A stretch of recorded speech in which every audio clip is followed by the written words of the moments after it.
Alright, Baddies, welcome back to the Empowered Baddie Journal. Let's talk about one of the most underrated transformations in TV history, Penelope Featherington from Bridgerton. If you've seen the show, you know Penelope starts as a shy, overlooked wallflower who seems like she'd never stand a chance in the high stake worlds of the Dawn. But as the seasons unfold, we learn that Miss Featherington is the Lady Whistledown.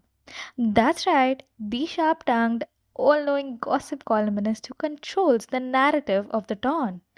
Today, we are unpacking how Penelope, owning her secret writing career, empowered her, gave her independence, and earned her respect in a society that didn't even notice her before.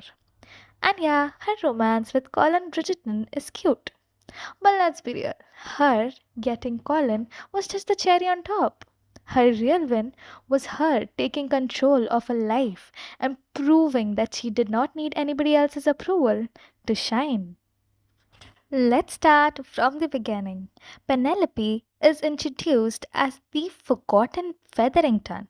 She's not as flashy as her sisters, not as socially adept as her peers, and definitely not anyone's first choice at the ball. But what no one knew was that Penelope was quietly observing everything. She had a sharp mind, a quick wit, and a way with words that would eventually shake the town to its core.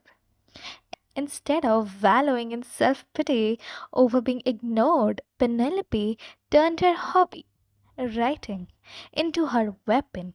She secretly became Lady Whistledown, published scandalous pamphlets that exposed the secrets of London's elite. Her words carried power, even though no one knew they were hers.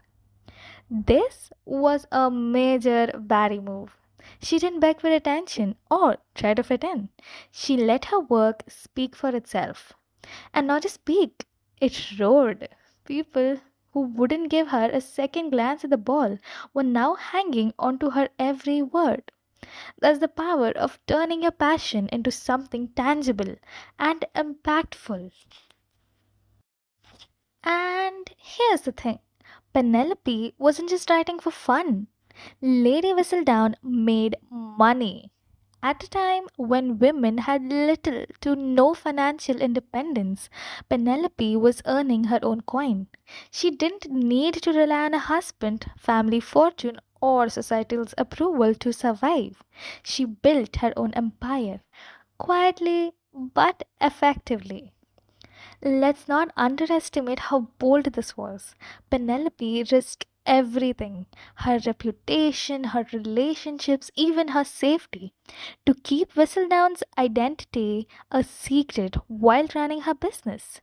She learned how to navigate the publishing world, keep her operations under wraps, and maintaining her anonymity in a society that thrived on gossip.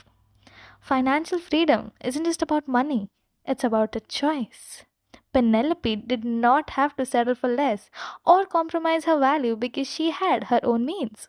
That's what being a baddie is all about, creating opportunities for yourself instead of waiting for someone to hand them down to you.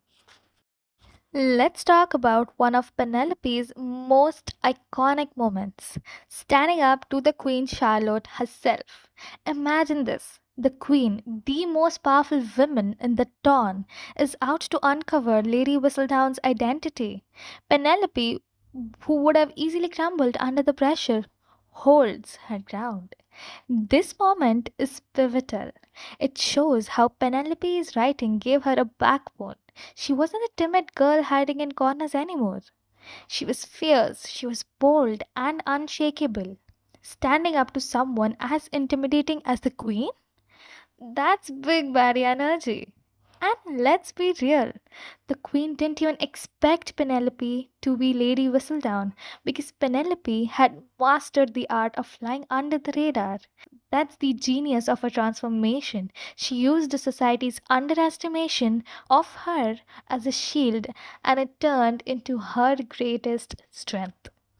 Now, here's where it starts to get really good. The same people who ignored or dismissed Penelope were suddenly hanging on to every word Lady Whistledown wrote. She gained respect not because she demanded it, but because she earned it. Her sharp observation, bold commentary, and fearless storytelling forced people to see her in a new light, even if they didn't know it was her behind the pen. Penelope didn't go around boasting about her success or rubbing it in anybody's faces. She let her work do the talking. That's a lesson for all of us. You don't need to shout your worth from the rooftops. When you're good at what you do, people will notice, even if it takes them a while. And remember Eloise? Penelope's best friend, who was critical of Lady Whistledown's work. Even Eloise had to admit that her writing was brilliant, even before she found out it was Penelope behind it. That's the kind of validation that hits different when your biggest critics become your biggest admirers. Now, let's talk about Colin Bridgerton. Yes, he's sweet, charming, has his own growth arc. But here's the thing, Colin wasn't the prize. Penelope's biggest win wasn't landing Colin, it was becoming a version of herself that didn't need him or anyone to feel complete. Getting Colin was just the cherry on the top. The real glow up was Penelope realizing her worth, owning her talents, and stepping into her power. And honestly, Colin should feel lucky to end up with someone as extraordinary as her, not the other way around.